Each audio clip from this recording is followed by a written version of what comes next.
Hola, bueno, acá estamos muy contentas comenzando nuestro primer episodio de esta serie de podcast, los Edu Podcast, que está disponible ahora, va a estar disponible en nuestro nuevo canal de Spotify en Edu Inclusiva Voces y también podrán seguirlo en YouTube, Edu Inclusiva TV.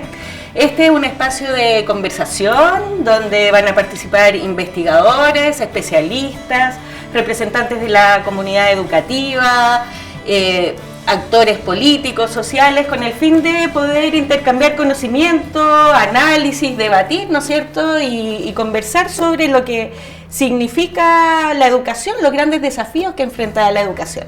Y hoy en este primer episodio estamos haciendo un especial en el contexto de la conmemoración del Día Internacional de la Mujer Trabajadora.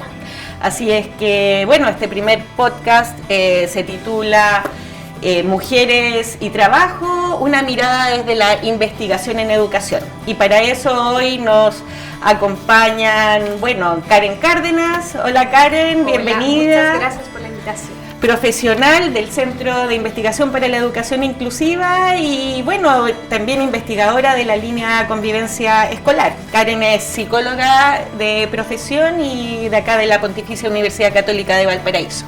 Y también está Carolina Urbina, ¿no es cierto? Hola, Caro, ¿qué tal? Gracias por la invitación también.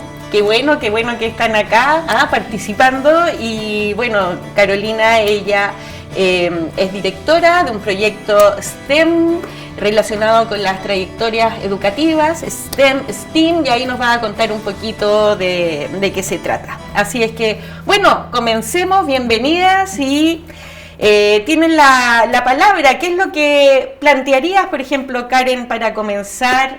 ¿Cuál crees tú que es la clave de la conversación que nos guía hoy en este contexto de la conmemoración del 8M?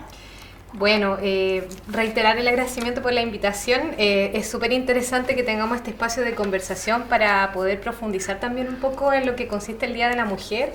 Generalmente como que se acota al Día Internacional de la Mujer, pero claro, es el Día Internacional de la Mujer Trabajadora, que también está marcado por un contexto de movilizaciones sociales, ¿no? También por lo que ocurrió un 8 de marzo en términos de la trágica escenario que vivieron unas trabajadoras textiles y que fallecieron en ese contexto de movilización también por mejoras en su salario, en sus condiciones del trabajo. Entonces también es interesante poder profundizar en eso, y más aún en el caso nuestro, enmarcado en el contexto educativo, se pone en el fondo, tiene una doble relevancia.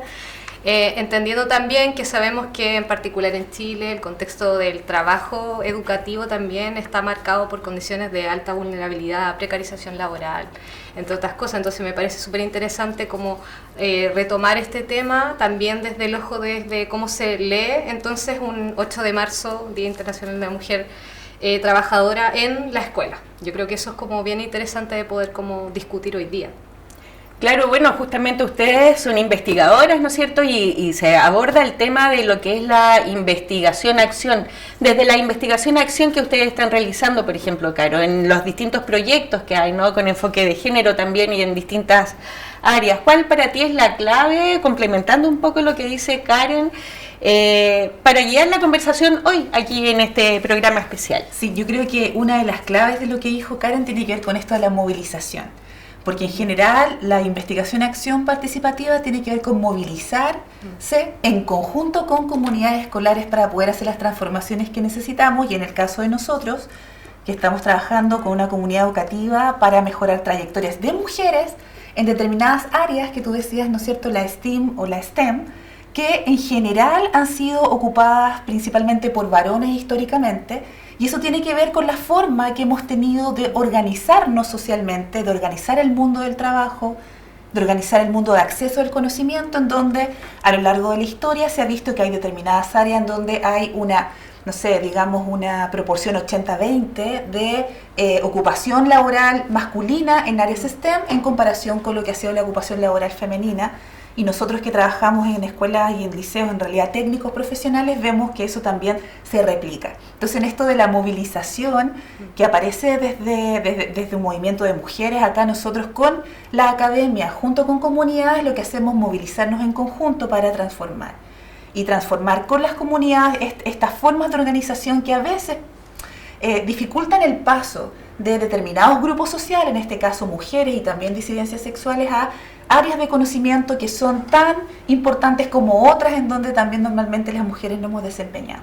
Así que yo creo que ahí también está la clave de poder participar hoy día, entendiendo que el mundo tal como lo conocemos también es transformable.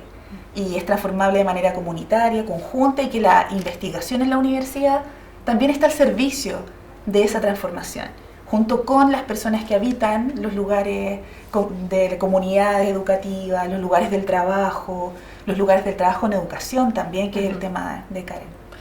Caro, cuéntanos un poquito ahí como para conocer un poco más qué es lo que significa STEM, ¿a qué se refiere específicamente? Es una sigla que se relaciona con la sigla en inglés, ¿ya? Pero que en el fondo incorpora y aglutina un montón de disciplinas o áreas de trabajo relacionadas con la ciencia, tecnología, ingeniería, matemática, y ahora la A de STEAM se ha incorporado también, que son áreas que históricamente han sido, ¿cómo decirlo?, habitadas por lo masculino, ¿vale? Y que en el fondo esa proporción de género masculino que habita esas áreas tiene que ver con una organización social también del conocimiento, en donde, en general en la historia, tanto familiar como educativa, a las mujeres nos socializan más en el ámbito de los afectos y del cuidado, y nos desincentivan la acción práctica, técnica relacionada con las tecnologías o la matemática. Eso está súper estudiado a nivel de investigación, tanto en educación incluso prebásica, ¿vale? Entonces, estas áreas STEAM tienen que ver con esas siglas en inglés para incorporar todo el conocimiento relacionado con la forma de conocer, la forma de trabajar y la ocupación que sucede, digamos, en áreas de ciencia, tecnología, matemática, artes y ciencias. Ah, muy bien, vamos a profundizar un poquito en ese tema y en el proyecto, ¿no es cierto? Sí. Pero como hablando un poquito de estas áreas y lo que tú comentabas que tiene que ver con que las mujeres muchas veces se asocian, ¿no es cierto?, en el mundo del trabajo a labores más de cuidado. Tú, Karen, y en tu línea de investigación han hecho un trabajo bien interesante en terreno con las comunidades y bueno, acá hay algunos datos interesantes que tú nos has hecho llegar y que tienen que ver, por ejemplo, con todo lo que tiene que ver con las labores de la mujer en el contexto educativo. Cuéntanos un poquito, porque hay mucha presencia femenina en las escuelas, en las labores. Sí, es bien interesante eso, porque también apuntando a lo que les comentaba inicialmente, la escuela es un espacio altamente feminizado en términos de que hay mucha presencia femenina, pero también las labores de formación están muy asociadas a una lectura desde el cuidado, ¿sí? Y ahí es bien interesante también lo que ha sucedido a propósito también de la ley de jornada escolar completa, por ejemplo, y las repercusiones que ha tenido eso también en el campo de trabajo de las mujeres. Desde que, como nota al pie, desde que se inició la jornada escolar completa, aumentó la fuerza del trabajo femenina, entonces también ahí hay una relación bien directa y también ha sido un tema a discutir desde el profesorado también, o sea, como si la escuela es un espacio no de cuidado, en términos también de que si se lee, ¿no?, desde una línea como de guardería, que es algo que se discutió también, e incluso en el contexto de pandemia. Entonces, es interesante ver eso también en el contexto en que la mayoría de los profesores, las profesoras son mujeres, sobre un 70% de hecho son mujeres, y también sobre un 70% de las asistentes de la educación también son mujeres. Entonces también ahí vemos cómo en cantidad numérica, en términos de diferenciación por sexo, es mayor la presencia femenina, pero también cómo eso se vincula también a las labores de cuidado, que es algo bien interesante, sobre todo que sale a la luz también a propósito de lo que ocurre en el contexto de la pandemia también, en cómo muchas cosas, como muchas actividades se tuvieron que en el fondo traspasar a los padres y también cómo eso, padres, madres, apoderados, tutores, y cómo eso también repercutió también en las formas en que se realizaban las clases, en los contenidos que se aprendían y en cómo también se valoraban también mucho más las relaciones interpersonales dentro del aula a propósito de eso también. Ahora, uno de los datos como que encontré que son bien interesantes, o sea, también hay una precarización laboral y cómo se traduce también eso en la formación de los estudiantes. ¿Qué impacto tiene todo esto, no? Más allá de los porcentajes. Sí, es bien interesante eso porque, bueno, les comentaba anteriormente de que sabemos que en nuestro contexto escolar, nuestro sistema escolar, es un sistema que además está altamente segregado, está marcado también, ahí hay muchas condicionantes también en función de cómo se distribuyen el profesorado en las distintas dependencias. Entonces sabemos que no es lo mismo trabajar en una escuela particular, en una escuela municipal, que eso ya tiene sus características de por sí. Pero también sabemos de que hay la mayoría de las profesoras no está en la mayor parte del tiempo dentro de la escuela, o sea, en general todas trabajan media jornada y que sabemos que también luego de esa media jornada está su jornada también en su casa, entonces la doble presencia también es un tema a considerar. En términos de las implicancias que tiene esto, hay varias cosas que salen a la luz también a través de los datos que hemos podido revisar como línea. Por ejemplo, que lo que se ha manifestado también y también se ha discutido harto desde los movimientos sociales es, por ejemplo, la reproducción de estereotipos también de género asociado a lo que comentaba también Carolina, que tiene que ver con cómo las mismas estudiantes, sobre todo en el área técnico profesional, también van eligiendo ciertas carreras y otras no, por ejemplo. Entonces ahí vemos también cómo desde el currículum muchas veces hay falta de referentes femeninos, por ejemplo, en áreas científicas, en áreas de matemáticas, etcétera. Y eso también tiene una correlación directa con la salida después y cuando lo vemos ya a nivel más macro también sabemos que eso se relaciona también con posibilidades de remuneraciones distintas, o sea, sabemos que también ahí hay variabilidad en términos de las rentas que puedan tener esas estudiantes, entonces ahí también se vuelve súper relevante, por ejemplo, proyectos como el de Carolina, porque en el fondo nos permiten poder repensar cómo se está de alguna manera manifestando este currículum, qué es lo que contiene este currículum, que se ha discutido también que tiene harto estereotipo, entonces remirarlo, repensarlo y poder potenciar estas áreas que han estado más invisibilizadas para las mujeres y las disidencias también, por supuesto, es súper importante. Yo creo que en ese tema de la reproducción hay estudios incluso de libros de texto que siguen reproduciendo estereotipos de una feminidad muy tradicional y una masculinidad muy tradicional que en el fondo habitan espacios distintos. Entonces la feminidad sería un espacio exclusivo para el cuidado, ¿no es cierto? Y lo masculino un espacio exclusivo para el trabajo, incluso para el poder, ¿no? Para tener más injerencia. Entonces habitar es interesante porque al final habitar en cuerpo femenino o feminizado, digamos, implica que a todas quienes habitamos ese tipo de cuerpo nos ocurren cosas similares. Entonces, por ejemplo, uno de los motivos para lo cual nosotros en el equipo postulamos el FONDEF tenía que ver justamente con la precarización laboral, porque claramente los trabajos mejor remunerados son los trabajos en STEAM, en comparación con los trabajos relacionados con cuidado.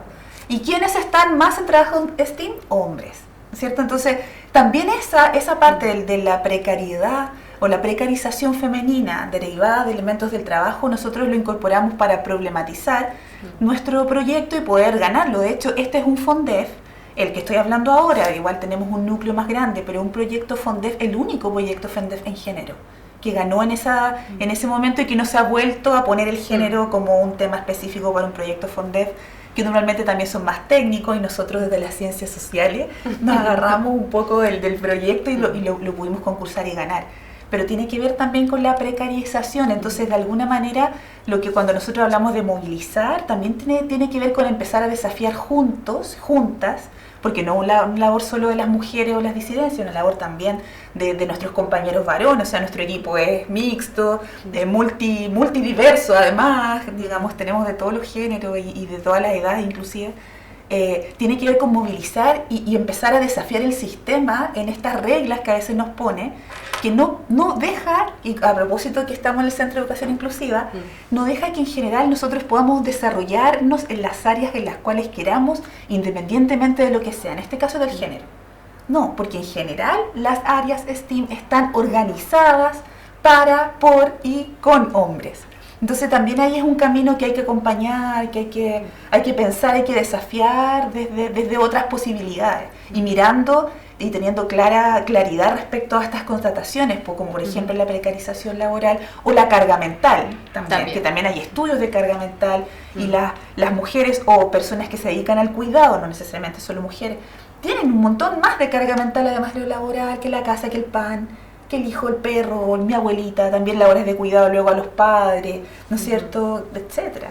Entonces, es bien interesante como habitar lo femenino tiene consecuencias para todas quienes habitamos ese espacio, que son distintas, tienen algunas singularidades, pero que hay cosas bien potentes ahí, sobre todo ligadas a estereotipos y sesgos de género que persisten y seguimos reproduciendo también las mujeres.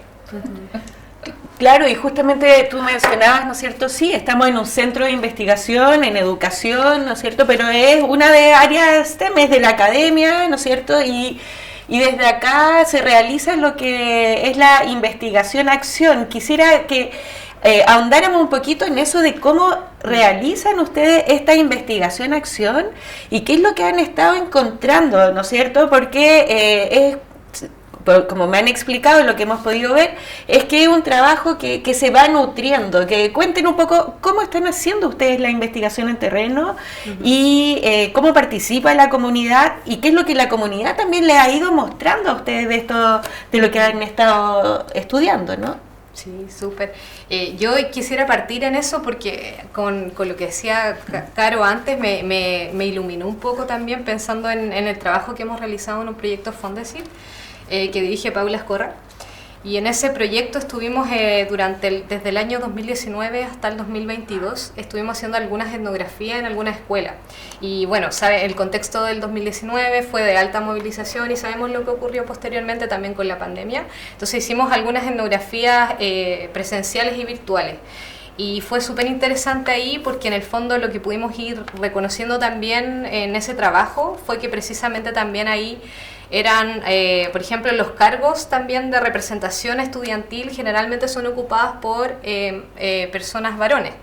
Y de alguna manera los cargos que son, dentro de los cargos posibles que son tomados por mujeres o por disidencia, son súper específicos, o sea, vinculados como al secretariado, entonces seguimos en la lógica de reproducción, o en algunos casos hay escuelas que han levantado ciertos como directivas que son asociadas a ciertas áreas, por ejemplo el área de género lo toma una mujer, el área de diversidades la toma una persona de las disidencias o que es parte de las diversidades sexuales. Entonces también ahí vemos cómo de alguna manera se ha ido transformando de cierto modo algunas lecturas que antes eran como bien estrechas en el fondo de representación estudiantil.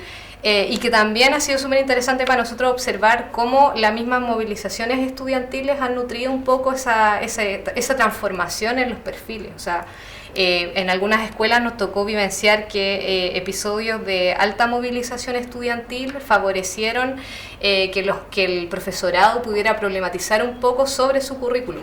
Entonces eso ayudó también a que se hicieran modificaciones curriculares, que se incorporaran, por ejemplo, actividades de reflexión con el profesorado y con los estudiantes, y también ayudó a que pudiera incorporarse asignaturas, o sea, dentro de las asignaturas propiamente tal, contenidos específicos que pudieran apuntar precisamente a los estereotipos de género. Entonces, por ejemplo, nos tocó observar, por ejemplo, una clase de lenguaje en donde se discutía un poco de, por ejemplo, cómo la publicidad muchas veces reproduce estereotipos de género y cómo ellos problematizaban ese tema, por ejemplo. Entonces, eso ha sido súper interesante porque precisamente es como la escuela se abre un poco a ser sensible a lo que se está movilizando afuera de ella.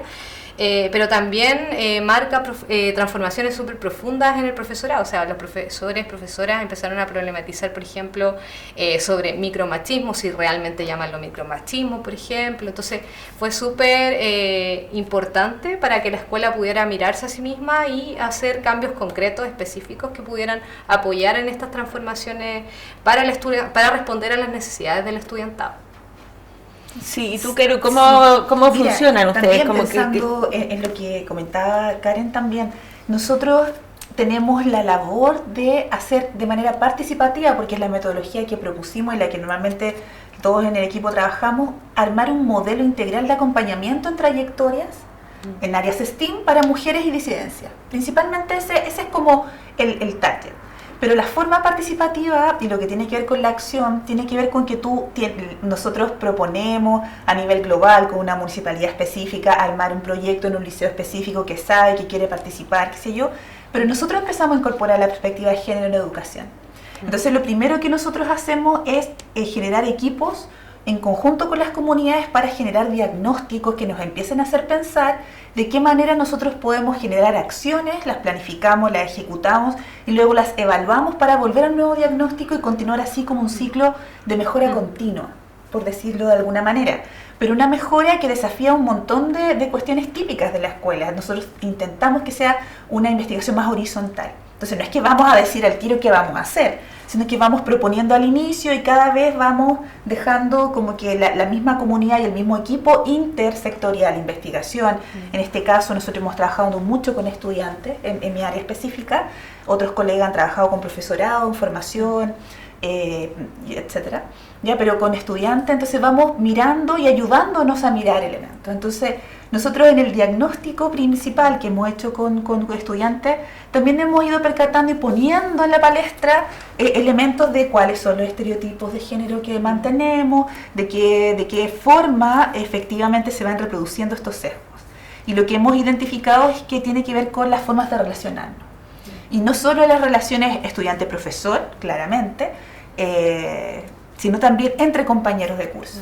Entonces, a veces con esto de los micromachismos que decía Karen, efectivamente nosotros que principalmente hemos trabajado con mujeres, estudiantes mujeres principalmente, que han elegido especialidades no tradicionalmente de mujeres, es decir, no se han ido al curso o a la carrera de administración o secretariado, sino que se han ido a electricidad, construcción, a estas otras áreas en donde hay una estudiante, dos estudiantes, entre 40 otros hombres, digamos, como ellas también en su vida cotidiana van viendo cómo se reproducen determinados sesgos. Entonces, por ejemplo, algunas de las chiquillas hablan de que cuando hacen las visitas domiciliarias y va con un compañero, la persona solo le habla al compañero.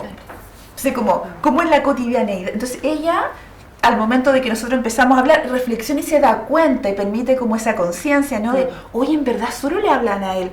Y a mí lo que me pasa es que me siento invisible. Entonces, si hay que preguntar algo, le preguntan al compañero. O, por ejemplo, si hay que levantar una mesa, los hombres levantan la mesa, las mujeres tenemos que barrer. Como cuestiones que tenemos súper naturalizadas, pero que en el fondo el proyecto lo que permite con este diagnóstico en conjunto es que empecemos a mirar y a remirar las formas cotidianas en que tenemos de relacionarnos y los efectos que tienen esas relaciones también. Claro. Porque la reproducción de los estereotipos de género no es solo a través de los hombres, también es a través de nuestra relación con lo que es lo masculino en general. Sí, yo estaba revisando parte de la información de los resultados, algunos resultados que han tenido, ¿no es cierto? Y me llamaba mucho la atención, lo encuentro muy violento, ¿no? De que incluso la interacción entre docentes y estudiantes, o sea que desde los mismos docentes muchas veces cuando hablan de matemáticas, por ejemplo, se dirigen a los hombres y no se dirigen a las mujeres, ¿no? Sí, hay estudios a nivel internacional y nacional que en términos de la docencia en matemáticas desde edades tempranas y al mirar las interacciones en el aula hay una clara preferencia por interactuar con estudiantes hombres en vez de estudiantes mujeres en términos de ejercicios complejos, de matemática, cálculo mental, etc. Eso está súper estudiado. Y eso es así, digamos, los profesores también somos vehículos muchas veces de reproducción de estereotipos o de sesgos, pero también nos hemos dado cuenta que desde el punto de vista de los estudiantes también son elementos de cambio. Es decir, cuando un profesor o profesora se percata de estos micromachismos o no permite que exista la broma sexista o lo típico que todavía sucede, es niñita o no sé, maricón, como ese tipo de cosas, lo logra parar, ya también se puede seguir reproduciendo y haciendo como que no pasa, pero cuando no lo hace, efectivamente genera un cambio y abre el repertorio.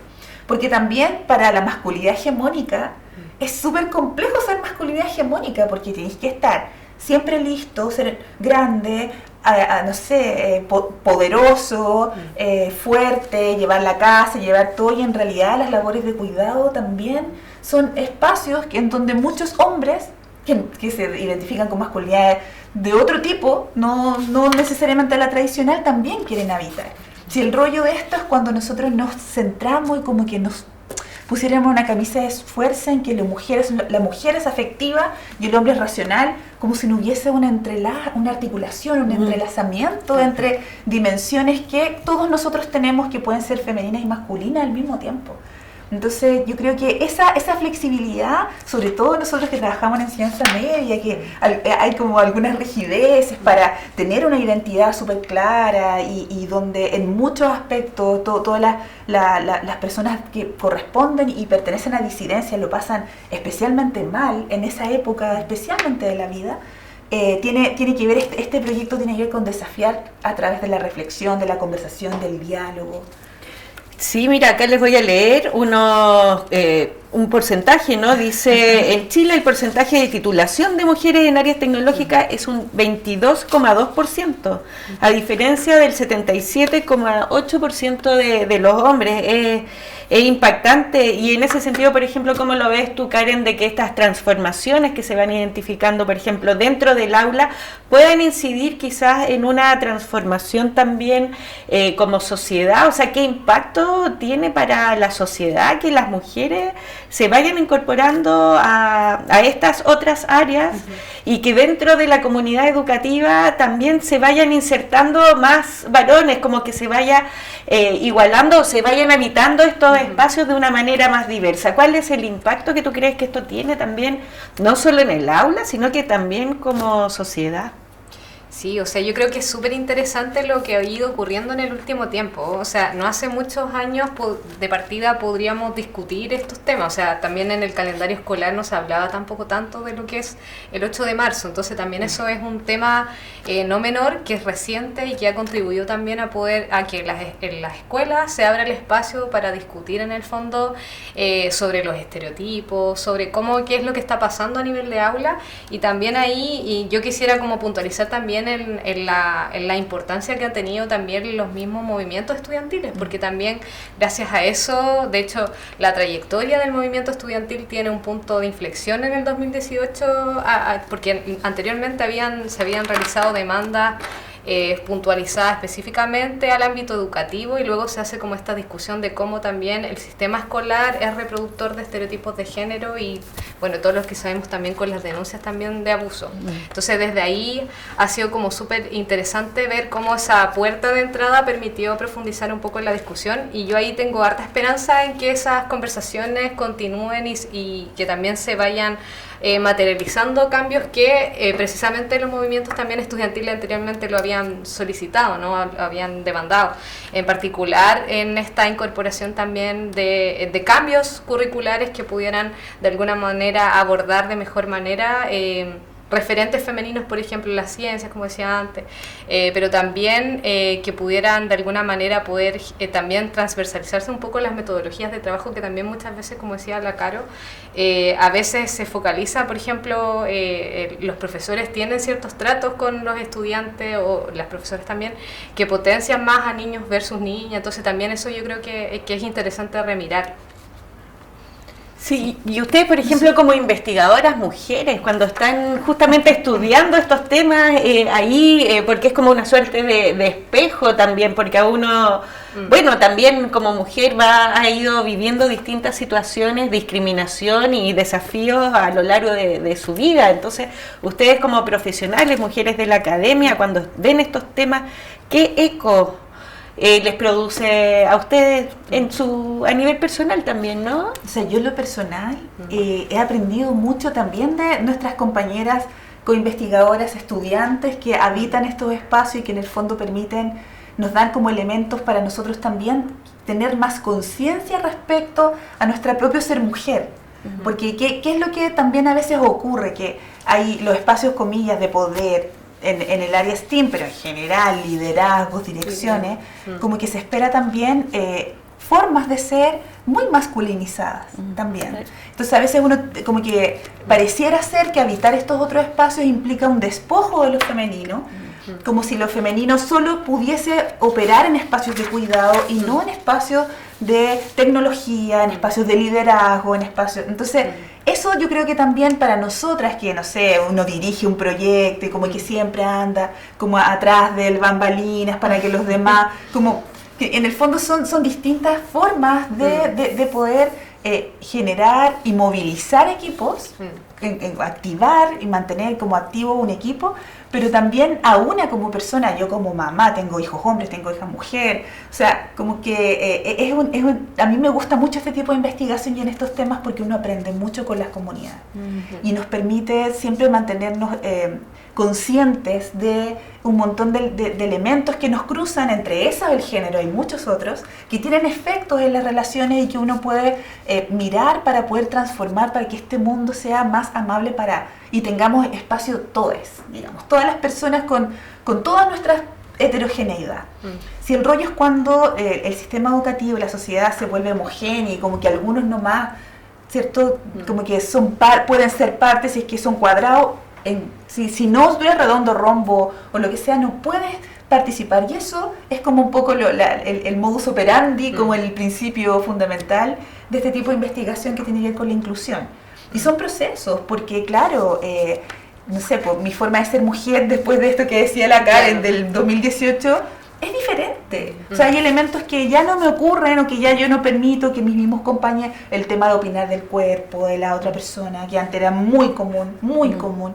Ahora al menos hay algunos espacios en donde no sucede, no es bien visto, tú no podrías permitir, ¿no es cierto?, que alguien opinara solo por ser mujer, de que tu pelo, de que no sé qué, pero de una manera evaluativa, no un piropo, o que te diga, ¡ay, que te veis linda, Andrea, hoy día!, ¿cachai? Sino como una evaluación constante. Ahora, hay elementos que persisten, claramente la carga mental persiste, son movimientos lentos, pero yo creo que las nuevas generaciones y un poco la esperanza que decía la Karina, nosotros operamos y trabajamos psicología con ciencias y también con la facultad de diseño. Y lo que hemos visto es que justamente con los laboratorios móviles, los laboratorios de fabricación que se llaman Fab Lab, cuando tú pones a chiquillas, dicen, ¡ay, es que a mí no me gusta! Pero cuando tienen la oportunidad de habitar ese espacio y se dan cuenta que efectivamente no es que no les guste, sino que en general nunca tuvieron mucho permiso para estar y habitar y mover las manos y pensar en un problema y poder técnicamente aplicar, como que no son espacios en donde normalmente nos invitan a estar y les gusta, cambia.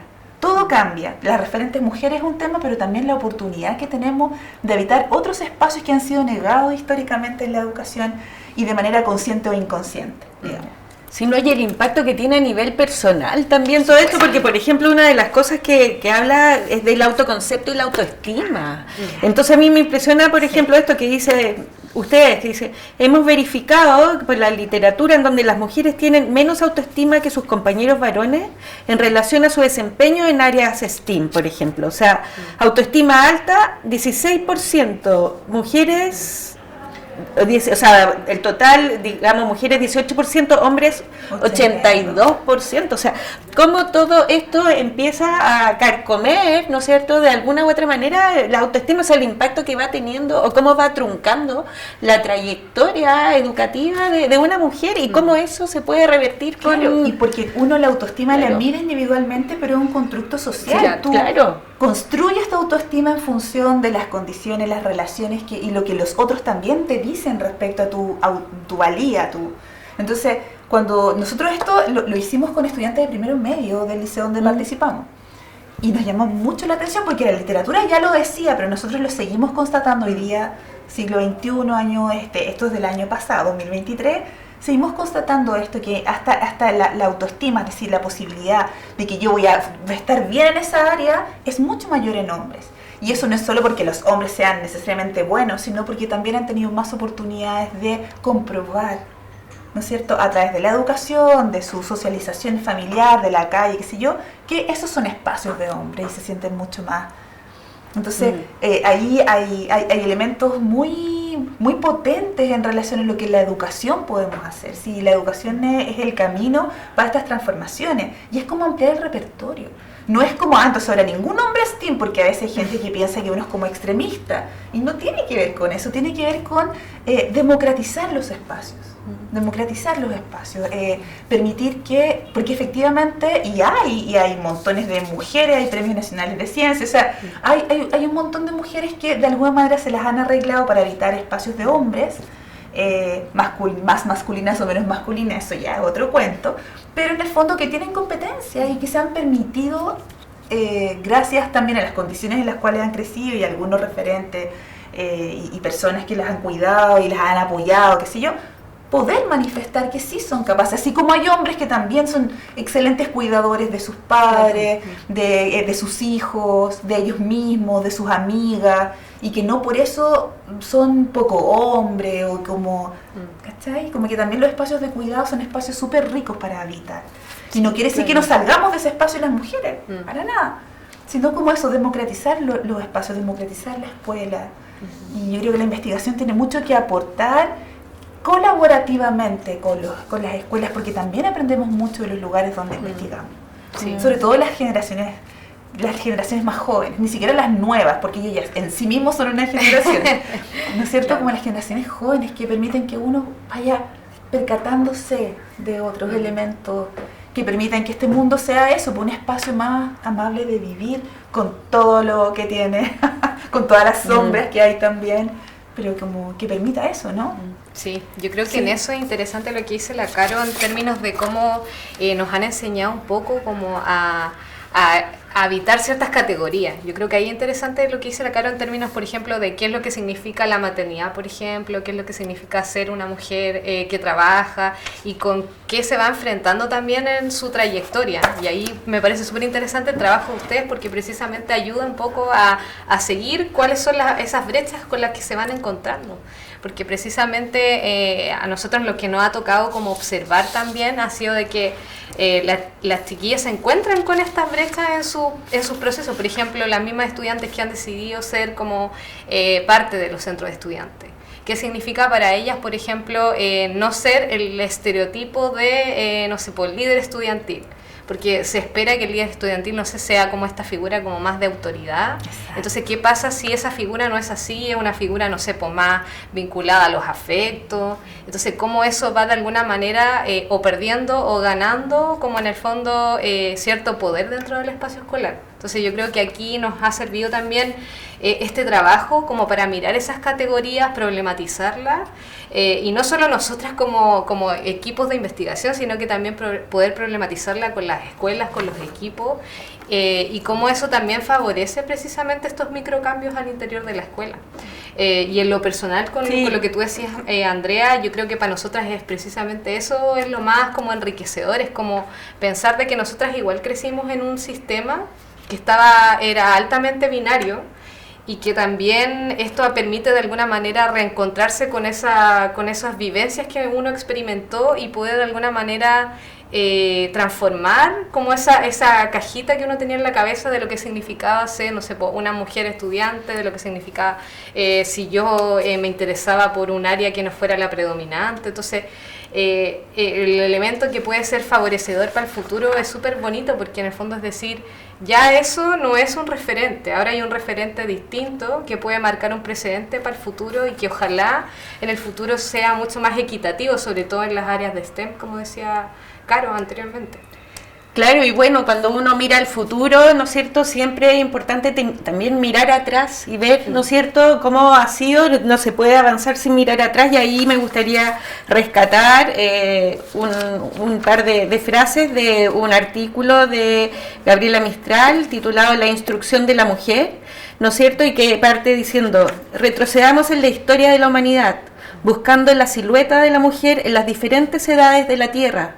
La encontraremos más humillada y más envilecida, mientras más nos internemos en la antigüedad. Su engrandecimiento lleva la misma marcha de la civilización. Mientras la luz del progreso irradia más poderosa sobre nuestro globo, ella, agobiada, va irguiéndose más y más. De ahí hay otra parte que también dice: instruir a la mujer es hacerla digna y levantarla, abrirle un campo más vasto de porvenir. Es arrancar a la degradación muchas de sus víctimas. O sea, claramente también el conocimiento, la instrucción también ilumina, ¿no?, de lo que hablábamos, como esta oscuridad que ha habido, el bajar, el no crecer, el no expandir, ¿no es cierto? Y bueno, permite también una transformación, ¿no? Y mayor libertad. Todo el tiempo, y un poco también hacernos cargo de que efectivamente, o sea, no es como un eslogan moderno, sino que efectivamente las mujeres hace un poco de tiempo no podíamos entrar a las escuelas, no podíamos entrar a la universidad, no podíamos votar.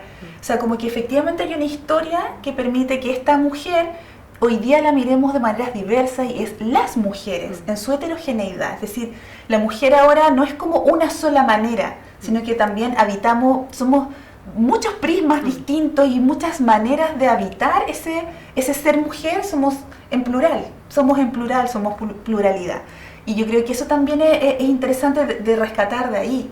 O sea, como, porque a veces yo me he encontrado, como trabajamos en escuelas, algunas familias que son reticentes cuando habla de género, pensando que es como una ideología, y en el fondo tiene que ver con mirar la historia como ha sido y darnos cuenta de que efectivamente esto de democratizar los espacios, del acceso al conocimiento, a las distintas áreas, etcétera, al cuidado o no, tanto para hombres como para mujeres, hace que esto de ser hombre y de ser mujer en realidad sea muy plural, y que hay muchas maneras de habitar esos espacios y que tenemos el derecho de poder habitarlo de la manera que mejor nos plazca, en tanto sea éticamente y políticamente, digamos, respetuoso de las personas que nos rodean.